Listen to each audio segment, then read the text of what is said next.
there's this word, Heterotopia. When I describe this, understand that I'm summarizing and simplifying just one concept in a 400-page book. And that concept turned out to be important enough that a bunch of other people cited it and then built their own stuff off it, and that wound up becoming, like, a thing. Now it's a field of study. Heterotopian studies. Alright. With that disclaimer out of the way, Heterotopia. The word was first coined by Michel Foucault in Order of Things. The word is composed from the Greek topia, meaning a place, and hetero, meaning different. Something that's heterogeneous is different things mixed together. Something that's heterodox is a position opposite or different to the norm. And a heterotopia is a place that's different. Heterotopias are spaces of otherness. They are places that represent a place while not being that place. Foucault gives plenty of examples of heterotopias. The world in a mirror, for example, which may look perfect, but is by definition a place you can never go. Bathhouses and temples and hospitals are also heterotopia, though of different kinds. Places of change, places of ritual, places we, by definition, do not expect to remain. One of the heterotopia you're most likely to encounter, the one you're most likely to be in, the one you might be in right now, experiencing this on your phone, are the places that exist between places, zones of transport. Places like airports, airplanes, train stations, the insides of trains, liminal spaces. They're all spaces that are made to be a bit like a place you'd stay, because you will stay in them for a while, but crucially aren't quite right. They adorn themselves with both the trappings of things you'd want, like nice chairs and big windows, but then include with them things that would have no place or purpose if you weren't traveling through the place. Heterotopias feel weird because they, perhaps unconsciously, make you feel like you don't belong here, even while they try to make you feel welcome and comfortable. Stay, they say. Be comfortable, they say, but not too comfortable, and not for too long. In the end, these places are for going between, but never staying. They are places you are always in some way leaving. You do not set up in an airport. You do not make a home on a train. These places are made for you, but unchanged by you, and want you to be similarly unchanged. That is their otherness. They are part of your life that is trying as hard as it can to be exactly nice enough to not be remembered. Once upon a time, there was a game called Deus Ex, and it was pretty good. It had a smooth engine that used 3D objects and lighting, and could render big maps so you could put big things in them, and that let the game step out from the tiny, pokey corridors of Quake and Doom before it. With a bigness of space that included skyscrapers and statues and apartment complexes, the story could be just as big. You weren't running through missions, you were grappling with a story, and Deus Ex wanted to make its story as enormous as it could.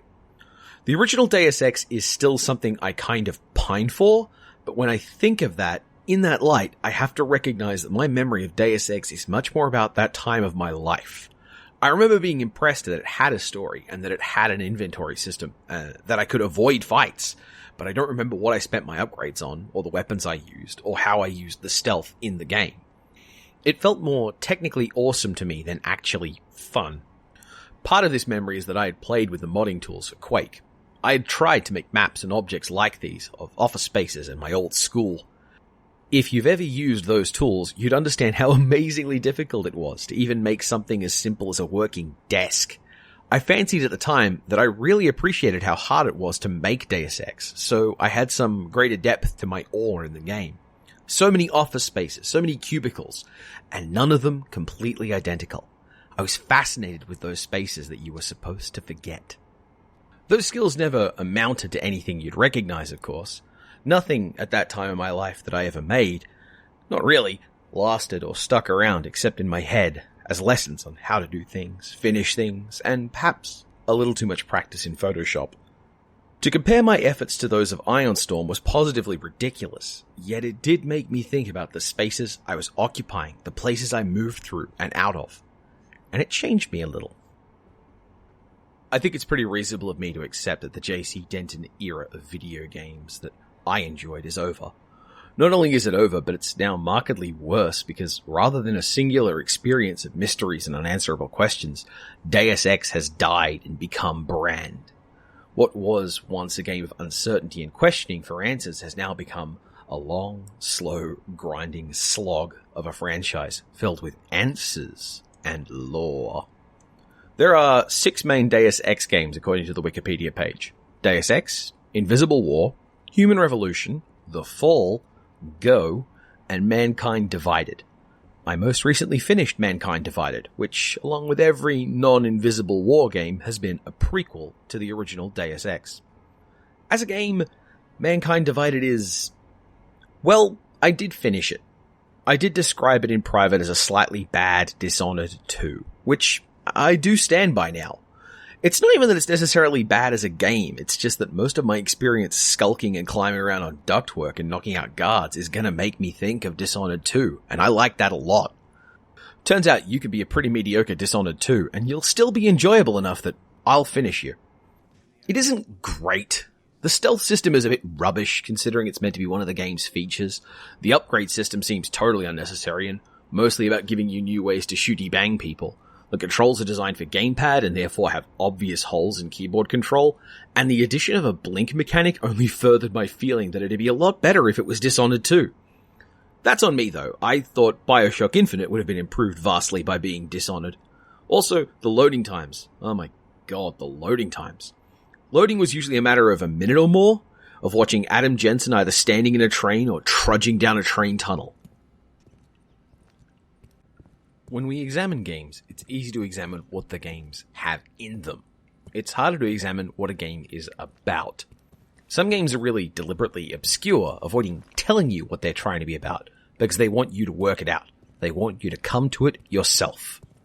Mankind Divided isn't so gauche as to assume you'll think about it.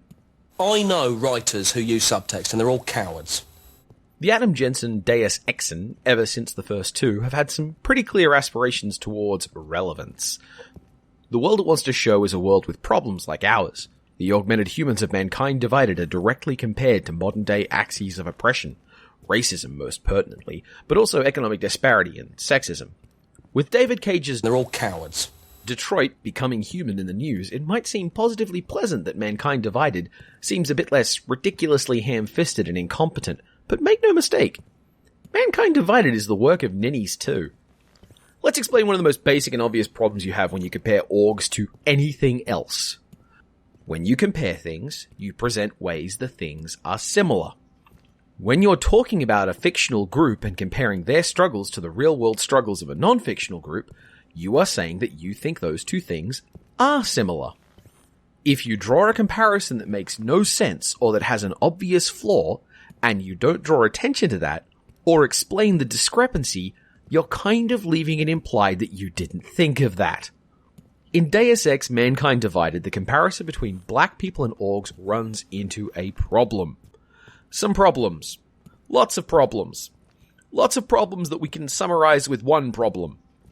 Being black doesn't mean you have superpowers that make you a super worker. Being black doesn't mean you have a chemical dependency that makes economic threats to your well-being high priority. Being black also, and especially, doesn't mean you were personally involved in a global incident 2 years ago when literally everyone else who was black lashed out violently and unreasonably and killed 50 million people. Let me repeat that. The org incident that's the reason everyone's scared of orgs happened 2 years ago, and it killed twice the population of Texas. In Deus Ex Mankind Divided, people fear orgs, want them contained, and want to pass legislation regulating their movement in public places, not because people are bigots who don't recognize the humanity of orgs, but because they all went berserk 2 years ago and killed 50 million people. To not react to that kind of global public health incident would be pretty unreasonable. Now, you and I may know that, hey, that was a unique thing caused by the Illuminati, but you can't legislate based on secrets, and even if it was a unique thing, the fact that it could happen indicates that it could happen again. This isn't even a new thing. The X-Men have been doing this since the 60s. The X-Men were created by Stan Lee and Jack Kirby, wanting to bring issues of civil rights and social justice into the forefront of their comics. The method they used was to create a space in their comics universe where superheroes, cool characters, people you liked, were nonetheless subjected to oppression that you, the reader, could recognize as wrong and unreasonable. It's the same thing with the same kind of basic problem. What if white people suffered racism and were wizards? Like, it's totally reasonable to complain about the person coming on the plane next to you with a bazooka for a face. To quote a scholar, "Sir, we would like to accommodate you on this plane, but your face is constantly exploding." And then they call it the mechanical apartheid, for God's sake. Cowards. This is why when you make these comparisons, you have to answer these questions. How is org oppression actually like racism? How is the way orgs are pressured into getting augment-friendly work and loans like the way black people are pressured into societal roles along with associated debts and costs? You can do that. You could make a story about that if we weren't dealing with frog-hopping doofuses. The sad irony of this is that there is a legitimate strength to this device in video games. It's a way to put a player who is interested in the power fantasy, someone who hasn't experienced oppression, in the position to experience it and realize that it sucks. It can be a way to tempt people into empathy, even if it may lead to a grindingly embarrassing moment where a very privileged person says that they were illuminated on racism by a video game. It's not worthless as a point of empathy. From my own experience, I know there are some ridiculous things that helped me escape some of my own mental baggage to start seeing people around me as people and to realize the value of care and empathy. It's very likely that out there somewhere, there's someone who got started on a good path from this game. But you can't just rely on it's good for someone though, because that's true of everything. People are really good at sifting through garbage and finding different takes on things. Without that kind of outcome or ability to test outcomes, we're left looking at things in terms of what they're trying to do and what they're trying to say. What then is Deus Ex Mankind Divided trying to say? My first impulse after playing the game through was to say to myself that it kind of didn't want to say anything. Games full of choices often have this problem, where to present you with a lot of possible ways to solve a problem, they have to have scenarios that don't expect any single result. There's a broadness to everything because it's just too hard to make every single thing you do result in a slightly different, meaningfully noticed outcome. That way lies Alpha Protocol's hell web of flags that break if you breathe on them. Still, the solutions a game lets you use on a problem should give you a probability space, a sort of range of potential answers you can use. Is this a game where you can overcome the powers of conspiracy through two-fisted, inquisitive exploration backed up with excessive firepower? Is this a game for snipers who pick every target, place every kill, are never out of position and take an hour per mission? What if you only want to explore everything, talk to everyone, and never want to see combat? There's only so many ways the game can write its story so that all those disparate approaches work and reinforce the game's theme. Games can communicate a lot through their mechanics, through their fiction, and also through their base assumptions. Without the mechanics able to reinforce the ideas of this game, you're left with the fiction and those base assumptions, the things that are already there. Some of the base assumptions of Deus Ex Mankind Divided include, you know how a AAA video game works, and the PvP control scheme is probably the best base for the PvE one, and crucially, the entire plot of Deus Ex. I've said in the past that prequels by definition are mistakes. If your story has a good story before the story started, you should have started earlier. If your story doesn't make sense, or isn't good or meaningful without more of the story before you started the story, then maybe your story is failing to include some crucial details. And if there's a good story in the past, and it was better than this one, maybe you should have told that instead. Prequels are some of the worst kind of nerd junk most of the time. The best reason for a prequel is to explain how something could happen rather than explain how something did happen. The question answered by a prequel has to be something that's genuinely staggering, something you can't imagine happening otherwise. Deus Ex is a universe with literal, actual, world-spanning, multi-generational conspiracies and shadow governments. That kind of kills all the tension in the question, how could this happen? Because conspiracies are inherently a mixture of mysterious motivation and ridiculous power. Why did that happen? Well, the conspiracy did that. Why? Because the conspiracy wanted to do it. Why? because conspiracies have long-reaching plans that you don't necessarily understand. What this means is that no matter how things are meant to go, no matter how invested you want to make me into the work of Adam Jensen to try and make something good in this miserable dystopia, you can't, because we know for a fact that Deus Ex happens. It sits at the end of the narrative like a train at the end of the tunnel, not even moving forward, just waiting for us to charge into it hard enough to splatter all our efforts around ourselves. Normally, I'd expect a story that's so confined on one end by the needs of a sequel to become focused. After all, if you can't affect the big picture, why not make the story about small stories? You could make a really interesting series of anthologies trying different gameplay modes. Show the world through a dozen different eyes. Don't try and do a big, expressive conspiracy about saving the world. That would be the smart thing, but instead we get the continuing efforts of Mankind Divided to pretend that it's both not a prequel and also a game with something to say. The story of Deus Ex Human Revolution wanted to try and explain the origin points for some things. Things that didn't need explaining. One of them was, how do orgs resist glial buildup? And the answer is, because Adam doesn't. If you had already come up with that first question and found that answer satisfactory, you have extremely specific views on satisfaction in narrative and probably some qualifications in actual cybernetics. It even had a final ending that was meant to represent a conclusion to the story that set up the next story. The story started with new stuff, then it got rid of that new stuff because by necessity, Deus Ex was following it. It was a cul-de-sac of a narrative.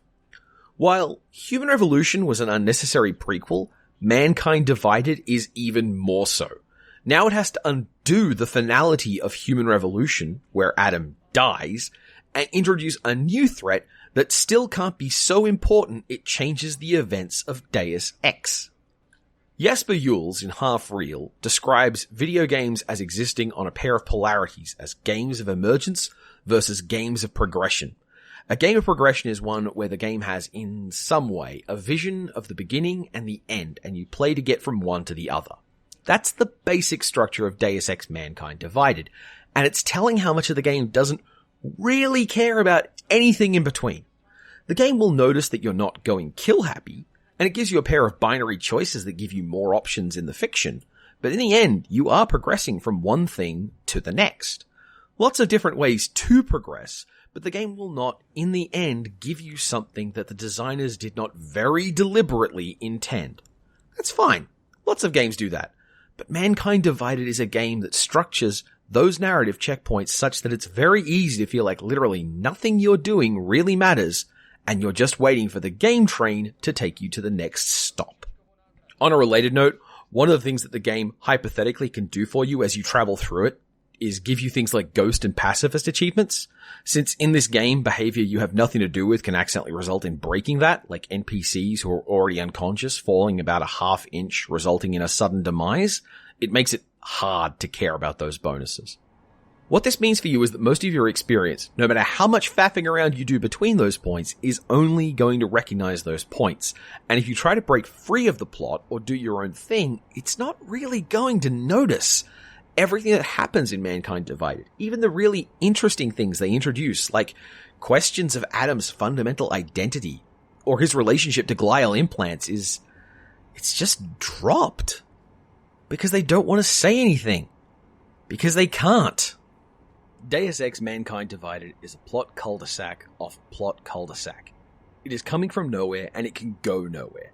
The only experience you get out of this game, out of what this game is about, is to quietly reinforce what you already thought was true. Maybe mass media is bad, or maybe the people who oppose mass media are conspiracy-champing chumps. Maybe police brutality is bad, or maybe they're reacting to people who can kill them. Maybe secret societies are bad, or maybe they're good. Whatever you thought going in, the odds are great you'll think that coming out. I actually thought at first that maybe the whole point of Mankind Divided was to be pretty apathetic to plot and story, and it was just going to give you a city sprawl to crawl around in, a few bad boss fights, as per tradition, and a lot of hacking minigames. Maybe to be one of your franchise spackle games, just there to keep the branding going in the public eye. After the absolutely shocking advertising campaign where Eidos tried to combine the worst aspects of a loot crate, pre-order, and Kickstarter system all at once, it was pretty easy to imagine the game was just going to be cynical and by the numbers. Except if you play this game, you're first offered a recap to make sure you understand what the right choices in Deus Ex Human Revolution were, then an introduction, a single tutorial mission that takes maybe 15 minutes to do while also regularly interrupting you to give you videos and practice mode experiments on how you want to play, then a long, non-interactive cutscene, then another, different non-interactive cutscene, then another non-interactive cutscene, then you get control back.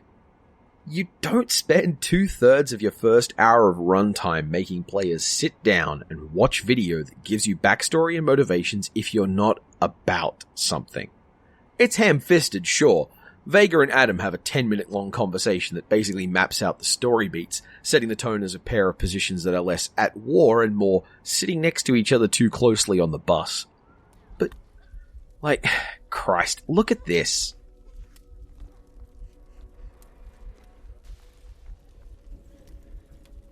Stand back, let me help.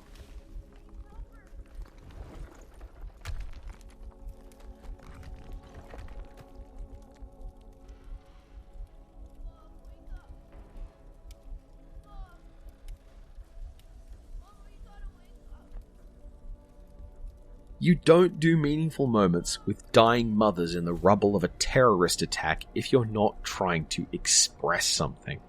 This moment is the last major thing that happens before you wake up and get control of Adam back. The rest of the game doesn't harken back to it. Adam doesn't mention it to anyone. There's no use of this scene later.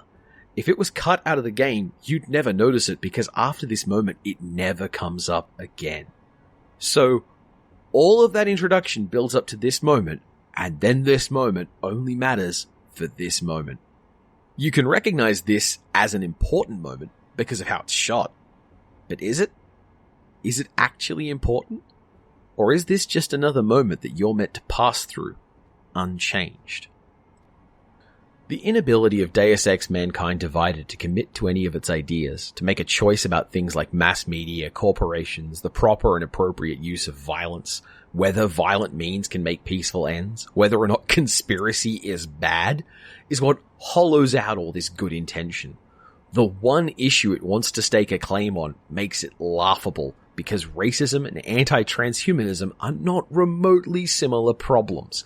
And on the question of org rights, it lands on the side of orgs after making the orgs completely unreasonable, and then tells us that they deserve freedom and recognition and the benefit of the doubt only after we have spent our time hanging around the one org who is removed from the problems all other orgs face.